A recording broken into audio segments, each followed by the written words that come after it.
好，我是宁官，健康好生活有 YouTube 的官方频道咯，大家记得要赶快按订阅哦。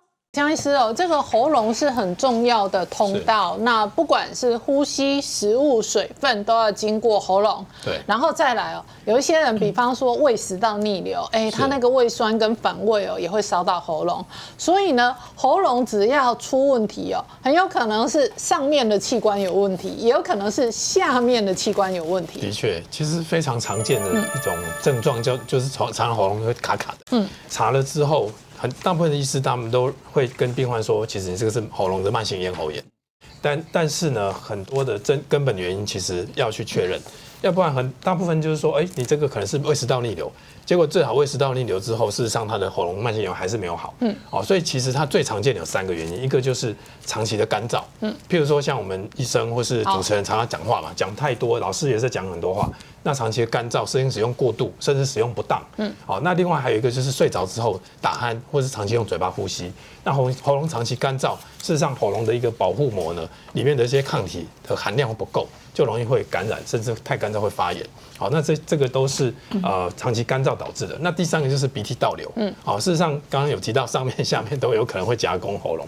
好，那如果说因为过敏的关系导致长期的鼻涕倒流，那事实上也会刺激喉咙。那如果这个鼻涕没有细菌还好。如果它是有鼻窦炎、有细菌的鼻涕，那就喉咙就会更糟糕。好，所以江医师哦，也要跟观众朋友说明一下，所以喉咙卡卡是症状，可是造成卡卡的原因哦，真的可能非常多元。对，基本上是喉咙本身，或是从上面下来就是鼻涕倒流的部分，另外有一些是胃食道逆流上来的刺激喉咙。所以这个都要这一个找出问题的根源哦，才能够做一个比较好的调控跟这一个调整。那江医师也要分享，很多人因为有长期的鼻子过敏哦，而干扰了这一个睡眠，影响了睡眠的品质。的确，那其实我们有一个8岁的小朋友的案例啊，因为他过敏很严重，那常常就是起床的时候就一直打喷嚏，一直猛包水饺。那当然家长也不以为意嘛，因为今年都是这样子。但是后来发现说，他上课的时候其实越来越不专心。那后来甚至有一度家长还认为他有过动，要带他去儿童心智科看诊。对，那当然他先来到我们这边，就因为我们是耳鼻喉科嘛，就先帮他看鼻过敏。但是后来发现说，他其实扁桃腺也蛮大的然后后来帮他做内视镜，发现他鼻子的腺样体也很大。那因为他嘴巴就是。看起来嘴唇有点嘟嘟的这个叫腺样体脸，我们叫 adenoid-face， 就是因为他长期鼻塞嘛，然后变成说他整个呼吸的肌肉啊，会导致他嘴巴在成长的过程，那嘴唇就会嘟起来。那他的呼吸道的空间，除了鼻子不通之外，鼻子后面的腺样体很大，然后喉咙2颗扁桃腺又很大。对，那这时候变成说他睡觉的时候铁定是会缺氧。那如何要帮他畅通呢？好，那后来我们就帮他做完睡眠检查，确定他是儿童睡眠呼吸中止。那也证实了他的儿童睡眠呼吸中止是导致他白天没办法专心，甚至会过动的这种原因。那基本上我们帮他做2件事，一个是鼻子过敏的治疗。那因为他鼻子过敏太久，所以他变成鼻黏膜非常的肥厚。那我们这边有一个图可以看到，事实上有蛮多人他可能是下鼻甲的这个肥厚，我们俗称鼻肉。那当然大人比较多的是鼻中隔有弯曲。那这2个问题都有可能会导致那个鼻子会比较不通。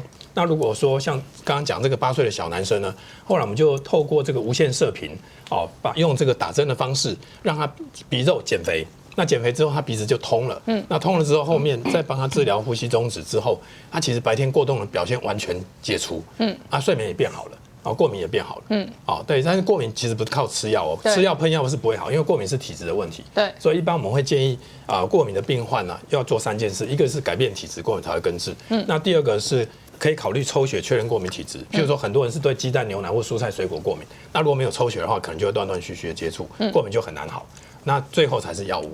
那在我们这边，事实上最后是有80%以上的病患是完全不用吃药，过敏就好。那我发现了，有些小朋友，比方说他感冒的时候、流鼻水的时候，他也常常整个五官这个面目扭曲，各种症状都有。对，没错。鼻子过敏的人你会发现常常黑眼圈或眼袋也常常特别严重。没错。因为他这整个系列的发炎跟循环可能会互相干扰嘛。的确，第一个就是说，如果他因为整个塞住嘛，所以您刚刚提到的循环包含血液循环跟淋巴的循环。那如果淋巴循环不好，它其实脸会比较水肿，对，所以就是会比较容易导致肿，然后或者黑眼圈啊。对，那黑眼圈其实是因为鼻塞太厉害，导致睡着长期缺氧，才会导致黑眼圈。真的哦。对，事实上很多家长认为说过敏严重会导致黑眼圈，其实都忽略睡眠这个中间的关键过程。对，治好睡眠问题之后，他的黑眼圈就会慢慢改善。所以有些小孩子他连睡眠的过程他都会有点类似打呼，那个都可能是这个睡眠的某种程度的障碍，甚至小孩也会有儿童的睡眠呼吸中止症，而且儿童不太会打呼。因为打呼是比较可是有些小孩，我就看过有些小孩他睡觉的时候，然后有点那种咻那种声音那个就是空间不够，然后导致气流有老流才会有这种声音。那种小孩怎么办？那种小孩就是要确认他是不是有睡眠呼吸中止。对。那如果是真的很严重的，就找到病因去根除它。对。那如果是轻微的嘞？如果轻微的话，就看他是哪边，比如说有些人是鼻塞导致的，那就治疗鼻子就会好了。对，那有些可能是舌头太胖，那可以教他喉咙肌肉训练，等等，这些都是有迹可循。那这个江医师也要提醒大家，有的时候如果耳朵觉得晕眩或者头痛啊、耳痛啊，要小心哦，可能会冲击跟影响到听力。没错，其实最近因为疫情的关系，有蛮多人确诊。那在疫情期间，其实有一个好朋友，她其实是一个女强人，42岁女性，她本身是一个牙科医师，但是她有一次就确诊之后，她开始觉得耳朵嗡嗡作响，那我们就问她说，那你有没有头晕？她说有一点点头晕，那听力怎么样？她说嗡嗡作响就有点听不太清楚，我当下就说你赶快来，后来其实我担心的是什么？内耳中风。真的就是。后来帮他做了那个垂直听力检查、内耳神经检查，发现他基本上第一个没有耳屎塞住嘛，也没有中耳炎。但是因为突发性耳聋，我们叫内耳中风，它的临床定义就是在3天内连续3个频率降低30分贝以上。这个就是突发性耳聋的定义。突发性耳聋是我在台大医学院念研究所的硕士论文那所以这个部分我们非常清楚。传统疗法就是用高剂量类固醇，不管是用吃的还是打点滴的，但是事实上，它这个高剂量类固醇进到身体里面，事实上会经过这个肝脏代谢身体其他器官包含骨髓的一些抑制的副作用，甚至还有一些长期使用，还有一些其他的水牛肩啊、月亮脸，这个大家都有听过。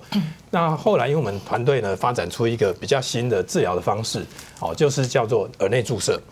那基本上是我们刚刚讲到的就是在这个突发性耳聋，它其实有2个比较广为接受的机转就是第一个就是因为刚刚讲的病毒感染，对不管是 COVID 还是说感冒病毒，它有可能病毒会跑到这个内耳神经。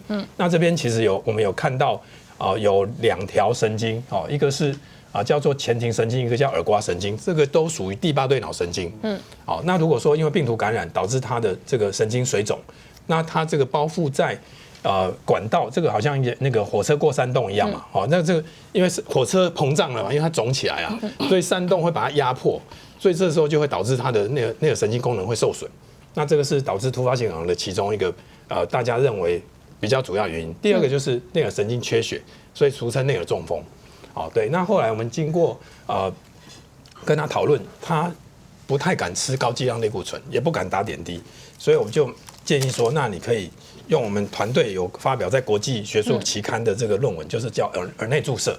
注射什么？耳内注射类固醇。而且第一个就是说，从耳朵直接注射的话，它这些类固醇不会经过肝脏，不会经过肾脏或是骨髓其他身体。蛋姐啊，这就一根针从耳朵这样注对，这个叫腰麻针 （spinal needle），非常长。这样不会很痛吗？有些病患看到这个针就开始头昏了，这样子。没有啊，我猜这个针下去会很痛吧？其实完全不会痛，为什么？它只有经过耳膜那一瞬间，啪一下会痛，里面都是空的，都是空气。比我们手打疫苗还要不痛。它一个疗程要打4次，1个礼拜打完。